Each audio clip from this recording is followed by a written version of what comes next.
వందనాలండి. ఈరోజు జూన్ 2 తగ్గింపు స్వభావానికి మారుపేరు బాప్తిస్మిచ్చి యోహాను అనే విషయం జ్ఞాపకం చేసుకుందాం. లూకా 7:28లో స్త్రీలు కనిన వారిలో యోహాను కంటే గొప్పవాడెవడనూ లేడు అని యేసుక్రీస్తు ప్రభు స్వయంగా బాప్తిస్మిచ్చి యోహానుకు ఇచ్చిన మెచ్చుకోలు. దేవుడిచ్చిన ఉద్దేశంను బాప్తిస్మిచ్చి యోహాను కంటే బాగా నిర్వర్తించిన వారు ఈ లోకంలో ఎవ్వరు లేరు. తను తాను తగ్గించుకున్నవాడు హెచ్చింపబడును అని ప్రభు పలు సందర్భాల్లో చెప్పాడు. ఇదే యోహాను విషయంలో కూడా జరిగింది. బాప్తిస్మిచ్చి యోహాను తగ్గింపు స్వభావమే కాకుండా చాలా యథార్థవంతుడు. క్రైస్తవులందరూ తమ జీవితంలోనూ పరిచర్యలోనూ తగ్గింపు స్వభావం నేర్చుకోవడం తప్పనిసరి. ప్రజలు అతని అధికారాన్ని గుర్తింపును గురించి సవాల్ చేసినప్పుడు తాను వెలుగు కాదనియు వెలుగును గురించి సాక్ష్యమిచ్చుటకు సాక్షిగా వచ్చాను అన్నాడు యోహాను 1:7లో.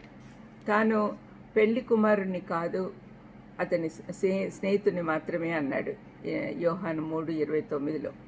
తాను సత్యమును కాదని సత్యమునికి సాక్షిని అన్నాడు యోహాను 5:33లో. తాను వాక్యం కాదు కానీ అరణ్యంలో కేకవేయి ఒక శబ్దము అన్నాడు మత్తయి 3:3లో, యోహాను 1:23లో. బాప్తిస్మిచ్చి యోహాను యేసుప్రభు మార్గం సరళం చేయుటకు, ఆయనకు సాక్షిగా ఉండటకు దేవునిచే పంపబడ్డాడు. ఇతని పాత్ర పాత నిబంధన కాలంలోని ప్రవక్తల వంటిది. వారు ప్రజలను ప్రోత్సహిస్తూ పాపం విడిచిపెట్టి తిరిగి దేవుని దగ్గరికి రమ్మని వాళ్ళని వేడుకున్నారు. తగ్గింపు స్వభావం గురించి కొన్ని సిద్ధాంతాలు బాప్తిస్మిచ్చి యోహాను నుంచి మనం నేర్చుకుందాం. 1, అతను ఒక నక్షత్రమే కానీ వెలుగుకు మూలం కాదు. 1 తెస్సలోనికైలు 5:5 ప్రకారము మనం వెలుగు పుత్రులం కాబట్టి వెలుగులో నడవాలి అని 1 యోహాను 1:7లో చెప్పబడింది. దేవుడు వెలుగుకు మూలం. యేసుక్రీస్తు లోకానికి వెలుగుగా వచ్చాడు. విశ్వాసులమైన మనమందరము ఆయన మహిమను ప్రతిబింబింపచేయాలి. ప్రేమ శక్తిని ఈ లోకంలోకి తీసుకురావాలి.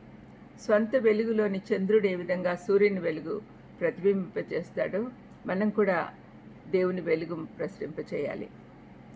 2, పెండ్లి కుమారుడు కాదు కానీ అతని స్నేహితుడు. ఒక క్రైస్తవ వివాహ వేడుకలో దేవుని సేవకులకు చాలా మర్యాద దక్కుతుంది. అయితే చాలా గౌరవించబడుతున్న దైవ సేవకుడు పెళ్లి కుమార్తెను ఆకర్షిస్తే అది అనైతికము, అన్యాయము, బైబిల్కు విరుద్ధం. దుఃఖించవలసిన విషయం ఏమంటే ఈనాటి సేవకులు తామే గొప్ప పేరు సంపాదించుకోవాలని ఆతృతలో తాము మహింపరచాల్సిన ప్రభువుని పక్కన పెట్టేస్తున్నారు. యోహాను వలె కాదు. యోహాను ఎప్పుడు కూడా ఆయన హెచ్చింపబడాలా, నేను తగ్గింపబడాలా అనుకునేవాడు. 3, అతను సత్యానికి సాక్షి కాదని సత్యం కాడు. సత్యానికి సాక్షిగానే వచ్చాడు కానీ సత్యం కాడు. యేసుప్రభు తానే సత్యము అని యోహాను 14లో చెప్పాడు. దేవుడు విశ్వాసులందరినీ ఈ సత్యానికి సాక్షులుగా ఉండమని పిలుస్తున్నాడు. సృష్టించబడిన వాడు ఎప్పుడు కూడా సృష్టికర్త కాలేడు. మనల్ని మనం తగ్గించుకొని సాక్షులుగా ఉండాలి. పొగరుగా నాకే అంత తెలుసు అన్నట్టుగా ఉండకూడదు. 5, తాను వాక్యాన్ని కాదని కేవలం ఒక స్వరం మాత్రమే అన్నాడు. శరీరధారిగా ఈ లోకానికి వచ్చిన వాక్యం యేసుక్రీస్తు ప్రభు. దేవుడు సువార్త ప్రకటించుటకై తన శిష్యులను ఎంచుకున్నాడు, ఆదేశించాడు. మానవుల మాటలు ప్రవచనము అనుటకే వీల్లేదు. కొందరు అలా అంటున్నారు. మనం బాప్తిస్మిచ్చి యోహాను వలె తగ్గింపు స్వభావం నేర్చుకుందాం. ప్రార్థన చేసుకుందాం.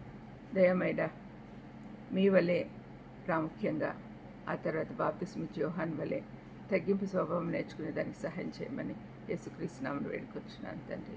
ఆమేన్. God bless you.